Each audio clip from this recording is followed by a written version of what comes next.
हरे कृष्णा। अध्याय क्रमांक 2 के श्लोक क्रमांक 17 में कृष्ण कह रहे हैं, अविनाशी तु तद्विद्धि येन सर्वम इदम ततम विनाशम अव्ययस्य अस्य न कश्चित कर्तुम अर्हति। नाश रहित तू उसको जान जिसने यह संपूर्ण जगत व्याप्त है, इस अविनाशी का विनाश करने में कोई सक्षम नहीं है। मतलब नाश रहित वो है जिसने संपूर्ण जगत को व्याप्त कर लिया, वो नहीं है जो आप समझ रहे हो। अविनाशी वो है जिसने संपूर्ण जगत को व्याप्त कर लिया, संपूर्ण ब्रह्मांड को। ओशो ने एक कहानी सुनाई है एक चित्रकार की। तो उसने कुछ लोगों से कहा कि एक काम करो, तुम चित्र बना के लाओ, देखते हैं बेस्ट चित्र कौन बनाता है। तो उसने विषय दिया कि गाय घास चर रही। तो सब लोग अपने अपने चित्र बना के लाए। तो उसमें से एक संत जो था उसका चित्र बड़ा अनूठा था। तो जब चित्रकार ने देखा कि बोले साहब ये क्या है, इसमें गाय कहाँ है? बोले गाय जो थी वो गाय घास चर के चली गई। बोले घास कहाँ है? बोले घास थी, उसको गाय चर गई। तो वो कोरा कागज बना के ले आया, उसने कुछ नहीं बनाया।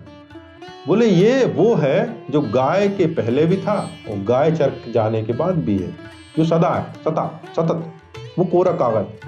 तो वो कभी कभी फिल्मों में भी गाने बनाए जाते हैं ना, बोले कोरा कागज था मन ये मोरा। ये कोरा कागज क्या? कोरा कागज मतलब आपके भीतर की वो स्थिति जब कोई कहानी उस पर लिखी नहीं, और धीरे धीरे हमने उस पर कहानी लिख दी कि मैं डॉक्टर हूँ, मैं फलाना हूँ, मैं इंजीनियर हूँ, मैं फलाना हूँ। फिर कहानी बनते बनते बनते बनते उस कहानी में ही आप फंस गए। वो कहानी में जब फंस गए तो परेशान रहने लगे। तो जिंदगी भी हमारी कोरे कागज की तरह थी, उस स्लेट पे हम लिखने लगे। तो लिखते लिखते जो है आज हमारी जिंदगी के जो कैरेक्टर हैं हमने ही उनको कॉम्प्लेक्स कर लिया। किसी ने बोल दिया कि अरे ये तो बहुत ही बुरा जीवन है, और किसी ने कॉम्प्लेक्स कर लिया कि ये तो बहुत ही बड़ा आदमी है, किसी ने कर लिया मैं बहुत छोटा आदमी हूँ। तो उस स्टोरी को बनाया तुमने, और बनाते बनाते तुम आज जहाँ पहुँच गए कि तुमसे ही वो स्टोरी जो है वो झेल ही नहीं जा रही। जैसी अझेल जिंदगी तुम्हें आज दिखती ना, वो अझेल जिंदगी कल थी क्या? कल बढ़िया चक्का चलाते थे, वो टायर नहीं चलाते, वो चलाते रहते हैं गाँव बच्चे, उनको कुछ नहीं चाहिए होता। वो टायर जो है वो उसको जितनी दूर चला जाए उतना उनको मजा आता है। तुम्हारी जिंदगी ऐसी थी, वो तुम्हारी जिंदगी ऐसी थी कि उसके पहिए अब चल नहीं रहे, एक एक पैर उठाना मुश्किल पड़ रहा है। क्यों? क्योंकि उस पर इतनी स्टोरी लिख दी है, इतनी स्टोरी लिख दी है कि वो स्टोरी से भारी हो गए, फैक्ट से भारी हो गए, तथ्यों से भारी हो गए। और रियल स्वभाव क्या है? कोरा कागज। कोरा कागज मतलब जिसके अंदर कुछ ना लिखा हो। तो जब बहुत बड़े जो अच्छे अच्छे जो गुरु होते हैं, जिनको टीचर माना जाता है, जैसे मान लीजिए जो लोग म्यूजिक के बहुत बड़े कंपोजर होते हैं या कोई इंस्ट्रूमेंट बजाना सिखाते हैं, तो वो उनके पास जब कोई जाता है ना, वो बोलता है कि साहब मुझे बांसुरी बजाना सिखाना है। तो बोलते तुम्हें आती है क्या? बोले हाँ मैंने एक बार सीखी हुई है। तो बोले तुम्हारी फीस इतने इतने रुपए। फिर एक दूसरा आता है, वो बोलता है, उससे पूछता है तुमने बांसुरी कभी बजाई? बोले नहीं साहब मेरे तो खानदान में किसी ने नहीं बजाई। तो उसकी फीस बोले अरे तुम कम फीस में आ जाओ। तो उसको बड़ा आश्चर्य होता है, बोले साहब मेरे से तो तुम बोल रहे हो कि तुम ज्यादा फीस दे दो। क्यों? क्योंकि जबकि मैं सीखा हुआ हूँ, मेरे को ऑलरेडी आती है, और ये जो आया है इससे तुम बोल रहे हो कम फीस में आ जाओ। बोले ऐसा क्यों? बोले जो फीस ज्यादा तुमसे ले रहा हूँ वो एक्स्ट्रा फीस, वो एक्स्ट्रा फीस पहले तुम्हें जो बांसुरी आती है उसको भुलाने में लगेगी। पहले तुम जो भूल तो जाओ, पहले तुमने जो अंट संट सीख लिया, तो पहले उसके जो भुलाने में जो मेहनत लगेगी ना, उसमें उसकी जो फीस है वो ज्यादा है। तो हमारी जिंदगी ऐसे ही होती है। हमारी जिंदगी में क्या है, हम अंट संट पंट इतना भर लेते हैं कि पहले यदि किसी गुरु के पास जाओगे तो उसको तो उसे भुलाना पड़ता है। क्यों? क्योंकि हम ज्ञान भी भरे हैं, मान भी भरे हैं, और अपनी तरफ से सब कुछ भरे हुए।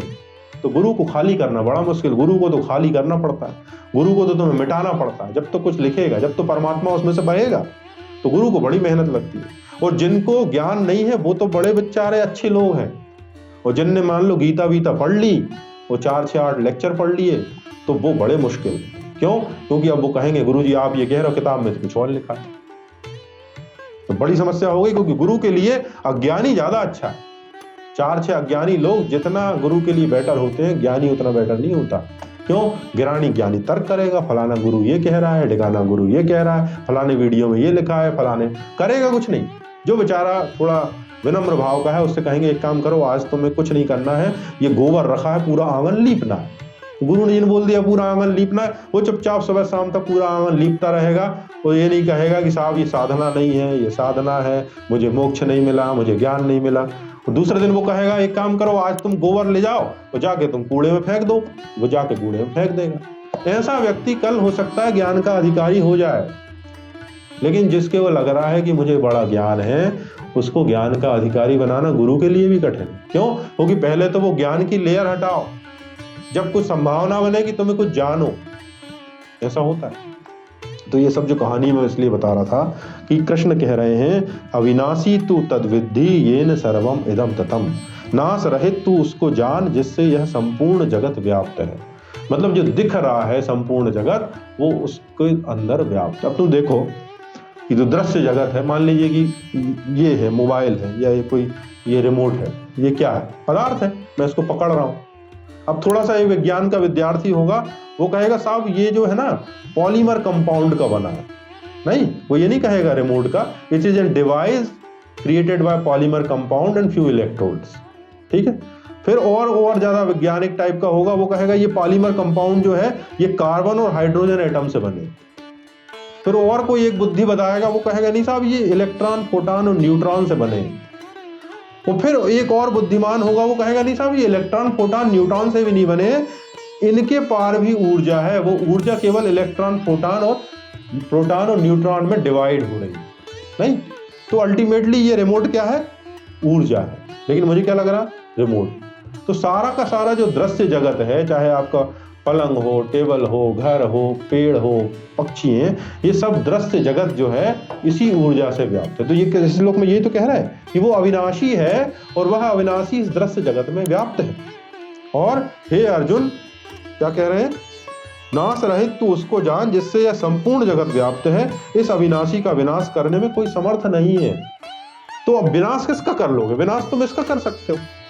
क्यों? क्योंकि ये बॉडी जो है वो बनी कैसे है? पॉलीमर से तोड़ सकते हो, विनाश कर सकते हो। लेकिन ये काय में कन्वर्ट हो जाएगी? पॉलीमर में। पॉलीमर काय में कन्वर्ट हो जाएगा? प्रोटॉन में, न्यूट्रॉन में, इलेक्ट्रॉन में। उनको का विनाश कर सकते हो क्या?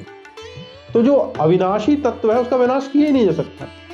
तो आत्मज्ञान में बार बार ये क्यों बोलते हैं कि आत्मा का विनाश नहीं किया? इसलिए बोलते हैं ना कि तुम जो देख रहे हो, जो तुम्हारी पकड़ में है, दृश्य जगत में है, वो सब ये पॉलीमर है, वो सब ये वस्तु है, पदार्थ है।